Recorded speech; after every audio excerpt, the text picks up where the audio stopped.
வணக்கம் நண்பர்களே. நம்ம டிஸ்க்ளைமர் எடுத்துக்கிறோம். நம்ம செபி ரிஜிஸ்டர் அட்வைசரோ ஆர்ஐஓ கிடையாது. நம்ம இங்க பேசக்கூடியது எல்லாமே தகவலா மாத்திரமே பார்க்கப்பட வேண்டும். இது யாருக்கும் முதலீடு சம்பந்தமாகவோ, பங்குகளை வாங்கவோ, விற்கவோ நம்ம எந்த ஆலோசனையும் கொடுக்கப்படல. எல்லா தொழிலும் ரிஸ்க் இருக்கும். ரிஸ்க் புரிஞ்சுட்டு எச்சரிக்கையோட தொழில் செய்யும்போது எல்லாமே நல்லா இருக்கும். நம்மள ஆதரிக்கிற அனைத்து நல்ல உள்ளங்களுக்கும் நன்றி. வளமுடன் வாழ்க.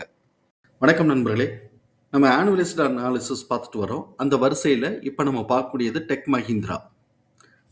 2026க்கு என்ன வாய்ப்பு இருக்குங்கிறதுக்கான ஒரு தேடுதல் முயற்சி. ட்ரெண்ட்லைனை பொறுத்த வரைக்கும் இவங்க மிட் ரேஞ்ச் பெர்ஃபார்மருங்கிற கிளாசிஃபிகேஷன்ஸ்குள்ள வராங்க. High financial strength, mid valuation, டெக்னிக்கலா மொமெண்டம் நியூட்ரல்ல இருக்கு. அனாலிசிஸ் டு பிரைஸ் டார்கெட்டா 1650 டார்கெட்டை டவுன் சைட் பண்ணியிருக்கிறாங்க. நம்ம இந்த வீடியோ ரெக்கார்ட் பண்ணக்கூடிய தருணத்தில் 1672ங்கிற லெவலில் ட்ரேட் ஆகிக்கிட்டு இருக்கு.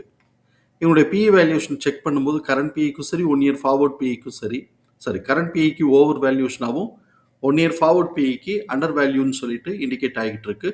இவங்களுடைய ஃபண்டமெண்டல் கீ மெட்ரிக்ஸில் high level of liquidity position maintain பண்ணுறாங்க, ஹை ரேட் ஆஃப் ரிட்டர்ன் எடுக்கிறாங்க, டெப்ட் டு ஈக்விட்டி வித் இந்த தியரட்டிக்கல் லிமிட்டில் இருக்குது.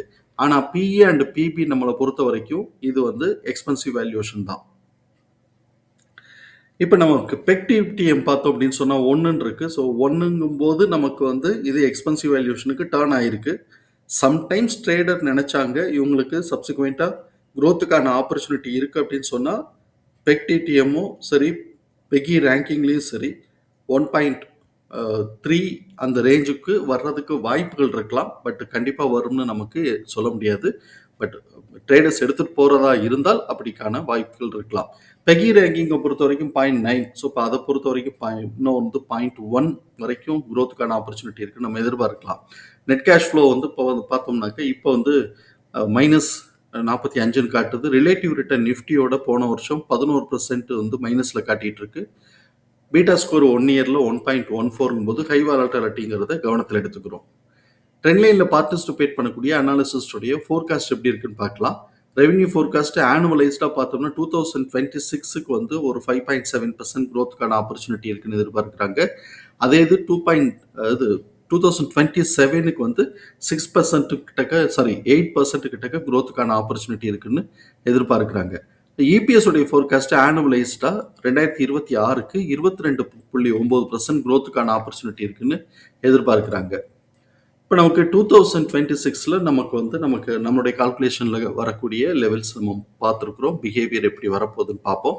அதுக்கு முன்னாடி 2025ல ஹை லோ என்ன பண்ணியிருக்கிறாங்கன்னு பார்ப்போம்.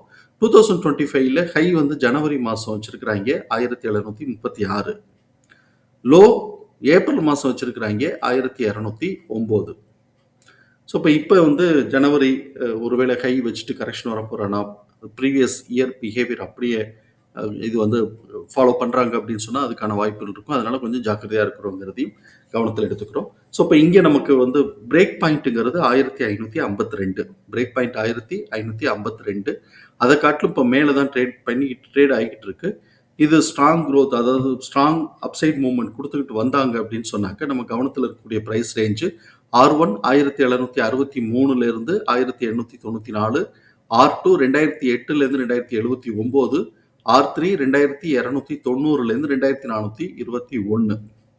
சப்போஸ் இவங்க கரெக்டிவ் ட்ரெண்ட் லீட் எடுத்து பிரேக் பாயிண்டான 1552க்கு கீழே ஃபார்ம் ஆகி ஒரு ஸ்ட்ராங் கரெக்டிவ் ட்ரெண்டு அவங்க லீட் எடுத்தாங்க அப்படின்னு சொன்னாங்க நம்ம கவனத்தில் இருக்கக்கூடிய ப்ரைஸ் ரேஞ்சஸ்ங்கிறது S1 1367, S2 1025, S3 840.